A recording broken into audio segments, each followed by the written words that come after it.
Hennessy, come out and play.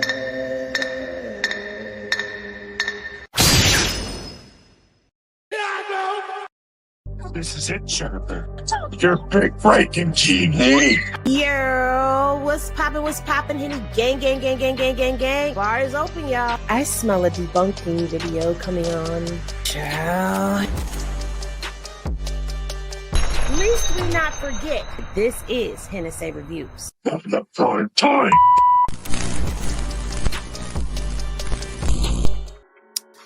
Yo, what's poppin'? That was not a good one. Let me do that again. What's poppin', everybody? Welcome back to the bar. It's your girl, Henny, and I'm pouring up plenty of that hot Henny tea that y'all came to sip on. And if you are new here, welcome. Please don't forget to hit that subscribe button, smash that thing down, select all on your notification bell so that you get notified whenever I do a video. And to my returning mob down Henny Gang Squad, yeah. Now we gonna get into this content. So recently I did a video and I caught a lot of comments that I had to remove because some of y'all had the intent of this video right here, house in the Diddy Jane Doe case found. Y'all took some of that as me trying to convince y'all that Jane Doe is telling the truth and the Jigga Man and Diddy that they're guilty, when all I was really trying to do was just show y'all that this house actually exists. But we'll get a little bit more into that house again because it has come up in the court docs, but not in the way that you think. Okay? Yeah, I got the heart in it. All right, so maybe it's not hot. It may be a little, it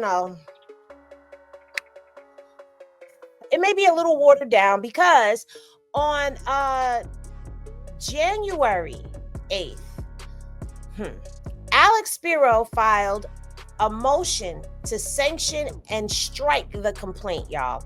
And it also looks like they're not referencing the home that I referenced, but they're referencing the homes in the Hamptons and East Parkway. Go figure. So now Alex Spiro is filing this motion right here ahead of the deadline time that was previously given to him.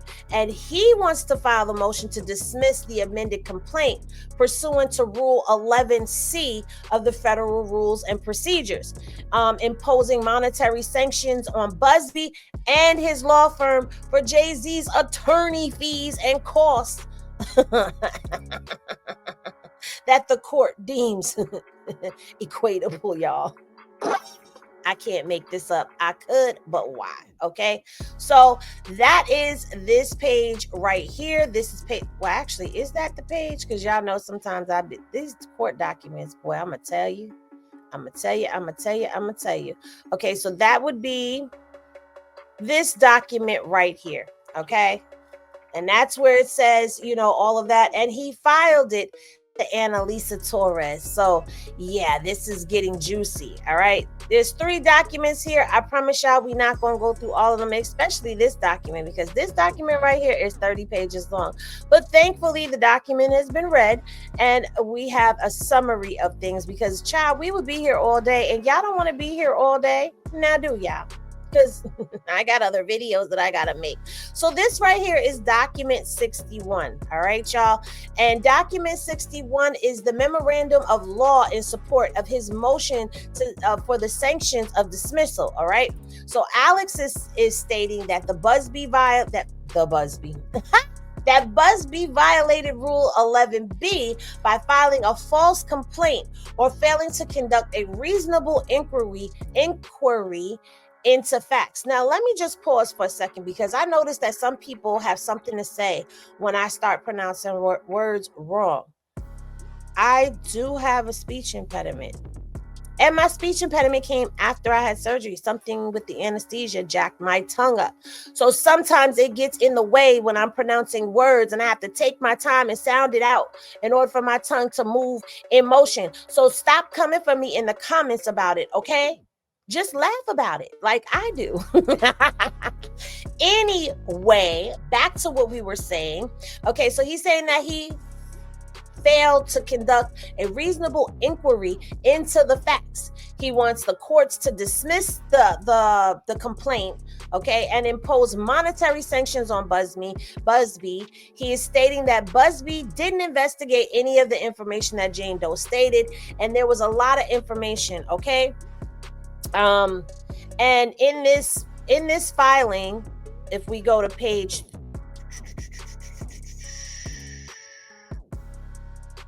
is it page 3 and 4 of this one? I don't think it's page 3 and 4 of this one. I think it's page 3 and 4 of this one, which would be document number 62. Okay. And this document is the document that contains all of the exhibits that he has put in there. And on here, he's going off of the exhibit 1, okay, in this, which is a true and correct copy of the NBC News report on an interview that reporters conducted with the anonymous plaintiff in the case that was published on December 13th, 2024 at 7:27 p.m. Eastern Standard Time, okay? So that's where he's coming from with that, all right? And then also number 4 in this complaint says that it is exhibit 2 and it is a true and correct copy of a photograph copyrighted by Coleman Reiner, posted online showing Sean Carter at Lotus nightclub. And this was September 7th of 2000. Okay. All right. So now we're all caught up with that. All right. But now this page that we're on is actually the declaration of the exhibits, and he has 13 different exhibits in here. We're going to briefly go into what some of these exhibits are so that you guys can see them for yourselves as well. So let me just go ahead and make sure that I have the exhibit screen up, because I want to show the exhibits as I'm giving you the information so that everybody is on the same team and we are not lost. And then I'm going to show you what I came to show y'all. Now I'm going to give y'all the Henny, okay? I'm going to give y'all this Henny tea. All right. So let's get to the exhibits on this page right here. All right. So as I am reading them, I can be showing them to you. All right. All right. So when we get to this page, oh, my bad. I'm sorry. When we get to this page, this says that Exhibit 1, like I said, is a true and correct copy of the NBC report. And guess what?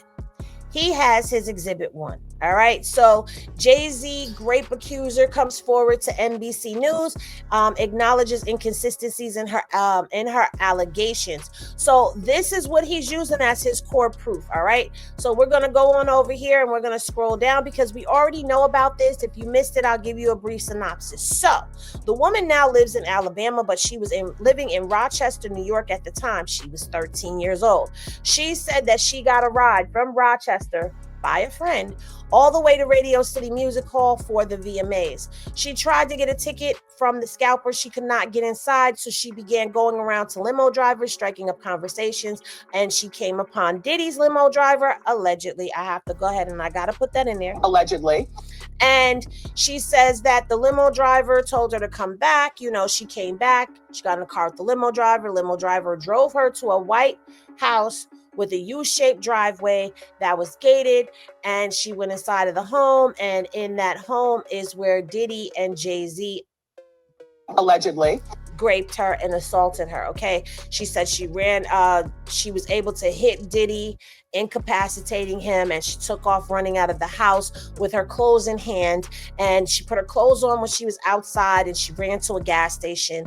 The attendant saw that she was in distress and allowed her to use the phone. She called her dad. Her dad made the drive, 5-hour drive from Rochester to where she was to pick her up to bring her back to the house, and they drove back 5 hours, and she never mentioned anything of what happened to the dad.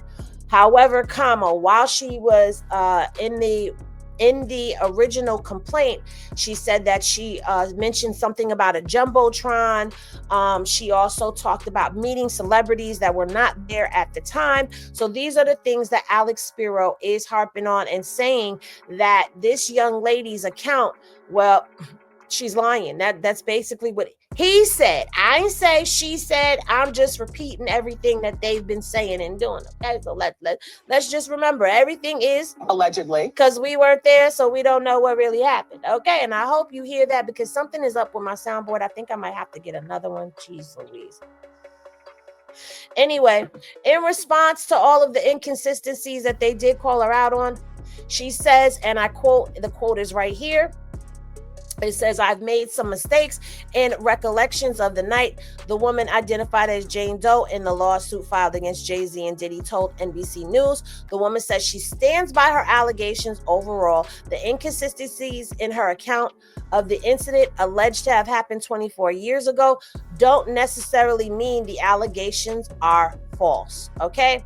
So that's what he is holding on to. And then here you see they have some pictures of Jay-Z and Diddy together. And once again, I just want to harp on this point right here. Remember, Jay-Z said that is not his friend, yet we have a history of the two of them being together. Okay, so we're going to keep it moving. All right, so Exhibit 2 is a true and correct copy of a photograph copyrighted by Coleman Reiner. That's the one that I just spoke about. So here is the photo.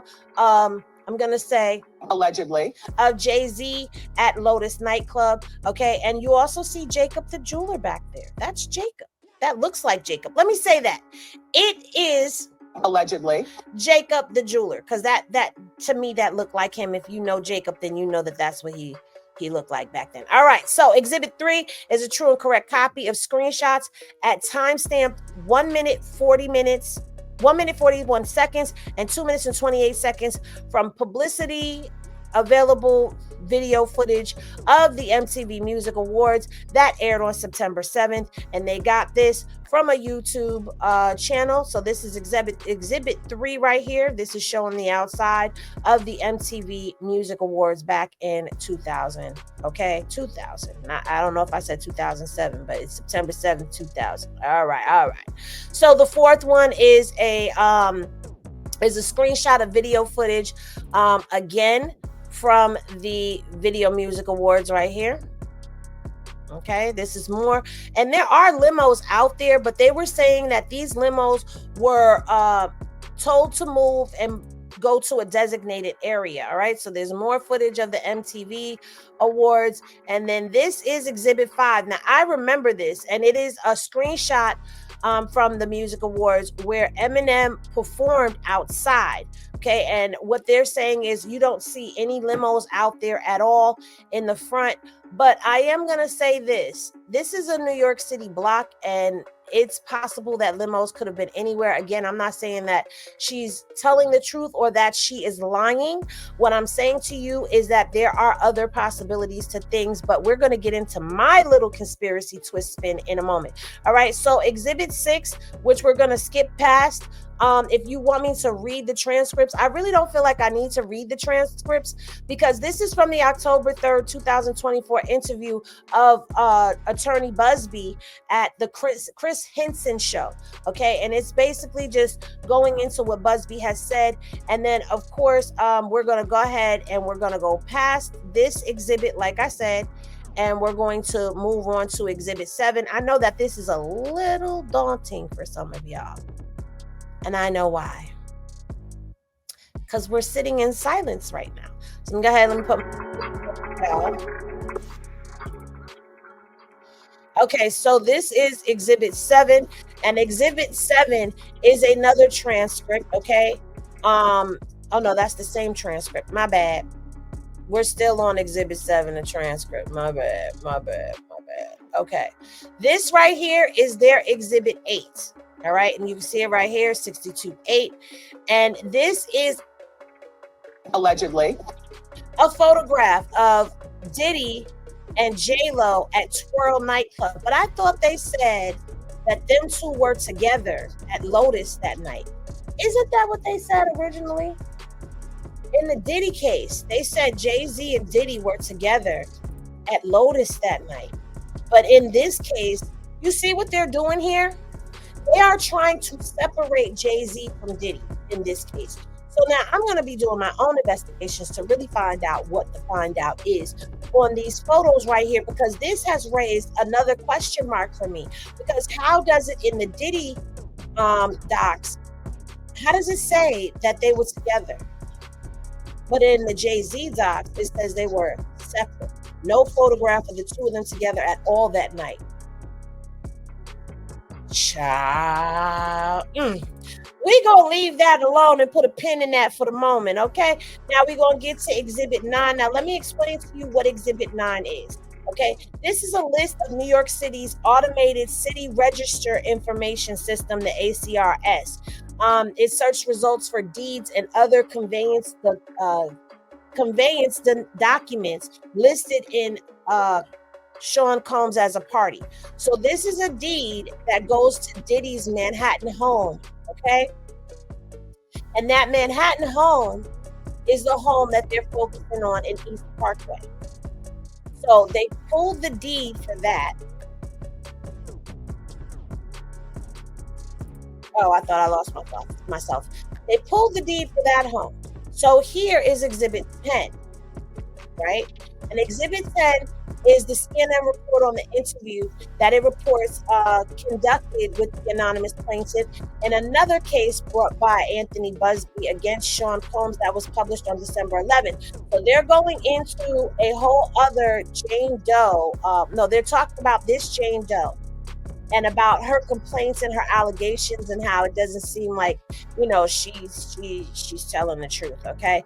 11 is a photograph showing the entry to the property for Diddy at 813 Park Avenue in New York.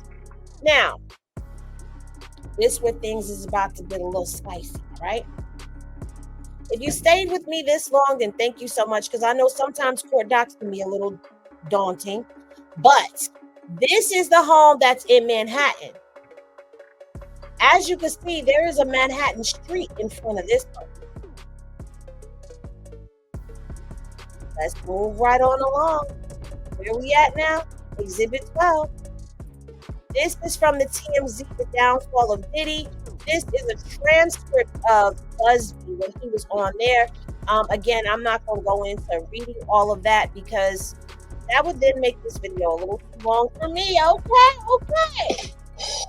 All right, 13 is a true and correct copy of a deed record from Suffolk County generated through LexisNexis search for real property records listing Sean Combs as a party. So this is the deed for his East Hampton. Okay, that's what this is. And Exhibit 14 is a photograph of this home. Now, what I find so very interesting is that while they're showing all of this and they're pulling up these homes, they never pulled up this home right here. Hold on 1 second. Let me put through it. Okay, that's the Hamptons home.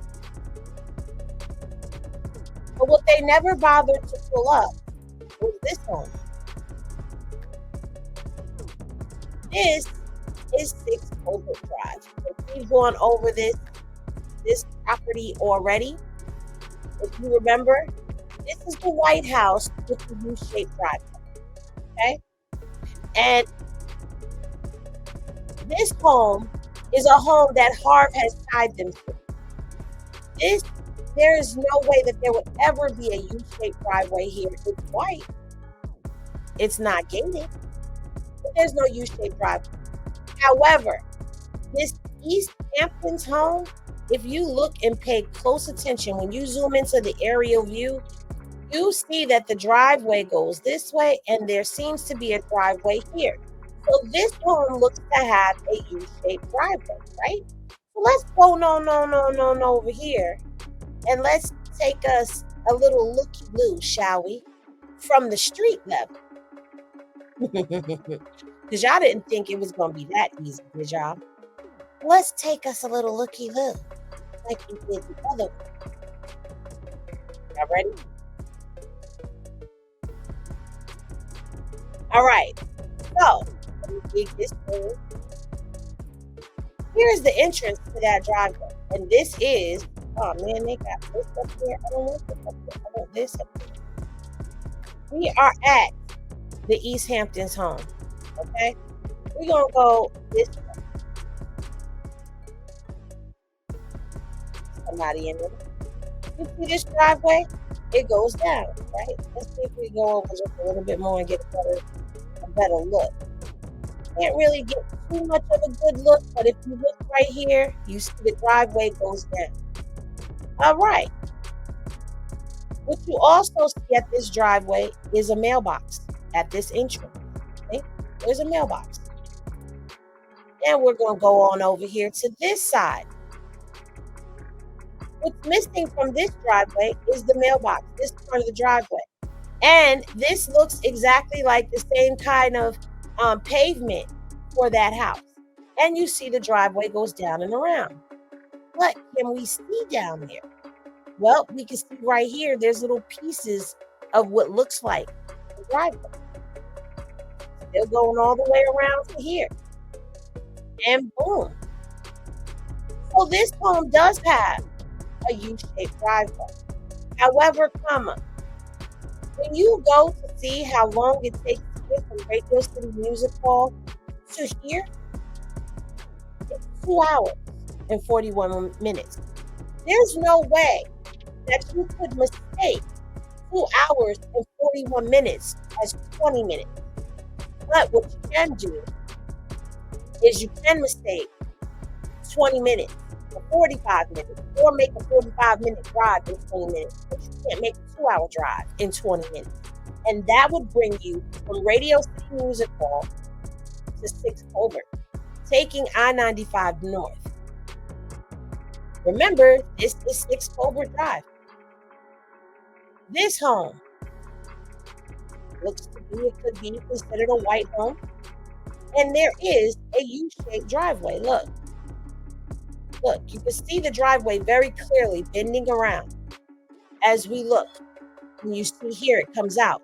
So again, this home matched with the drive time tells me that this is the home that was talked about in the lawsuit. Now, Henny, why are you harping on this? Because where did she get that detail from?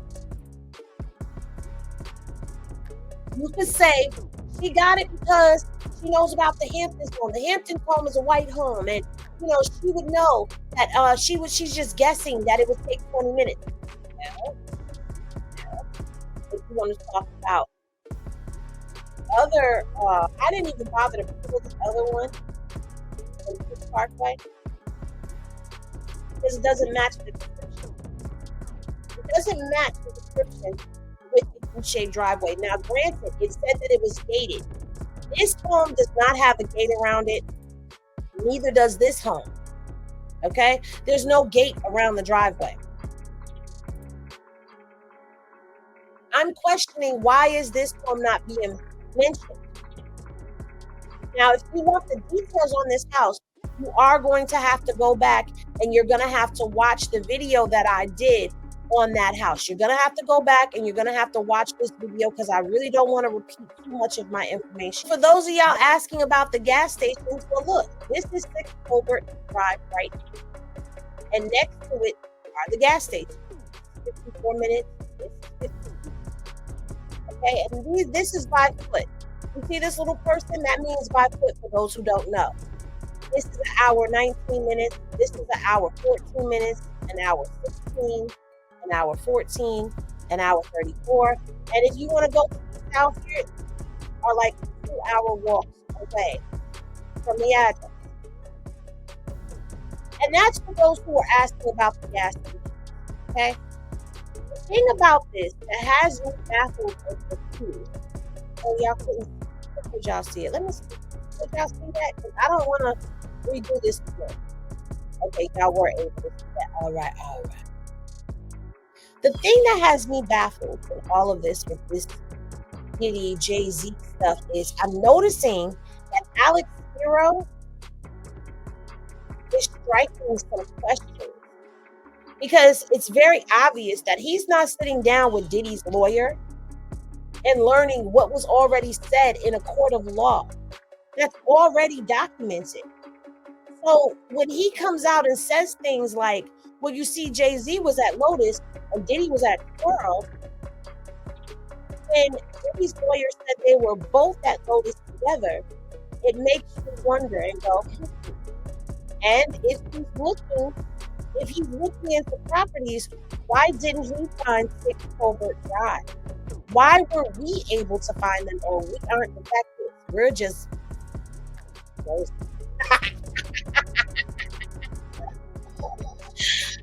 but why would he focus on a house, a home of Diddy that doesn't have a U-shaped driveway at all, when we all have heard about this particular feature of the house and the particular color of a home?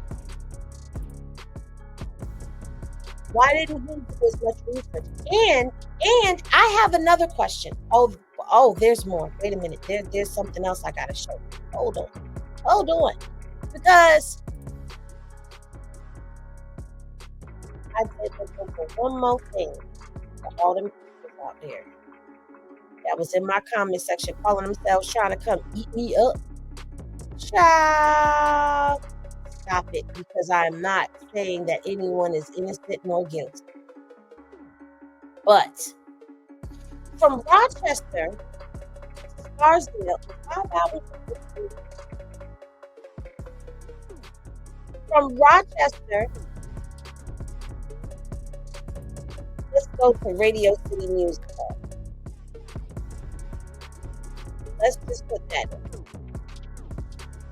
It's 5 hours and 29 minutes. So the time is almost 5.5 hours, okay? So the time it took to get from Rochester to Radio City Music Hall, 5.5 hours. 5 hours, 15 minutes to go from Rochester to Scarsdale. Let's see how far it is to the city campus. Probably a little bit longer. Wouldn't you think? Oh, my bad. 7.5 hours. So now here comes another question for me. Why would a home that's 7.5 hours away ever even be in the equation? To prove that this was impossible? Well, I've showed that there's a possibility. But what I'm more so interested in knowing is who gave her this information. For those who want to take a side in this, if you're on the side that she's lying, then how did that detail get better? I'm not saying that she had to be there. What I'm asking is it possible that she was there? That's 1. 2. Is it possible that she did her own research? 3. Is it possible that because that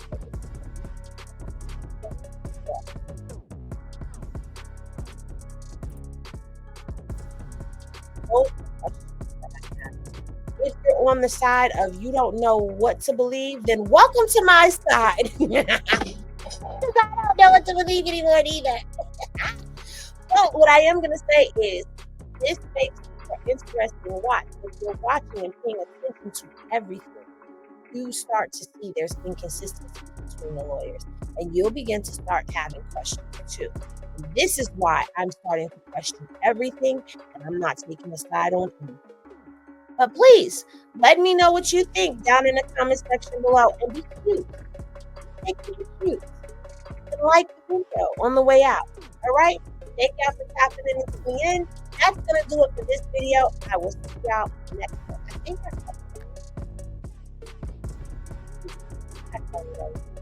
Peace, y'all.